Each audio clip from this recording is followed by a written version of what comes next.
சரி 1 போடுங்க.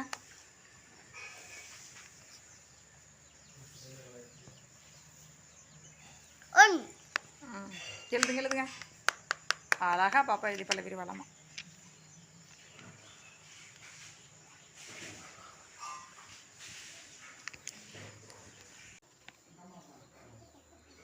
ஸ்கூலுக்கு போகலையா?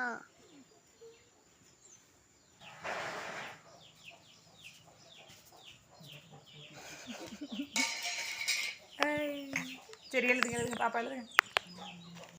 என்ன கலர் அடிக்கிறீங்க லியாஸ்ரீ குட்டி? மஞ்சை கலர். ஆப்பிள். மஞ்சை colour. Red colour. Red colour. சிவப்பு கலர். சிவப்பு கலர். ஆப்பிள் என்ன கலர்ல இருக்கும்? சிவப்பு கலர். ஆப்பிள் கலர் அடிக்கிறீங்களா பாப்பா? சரி அடிங்க.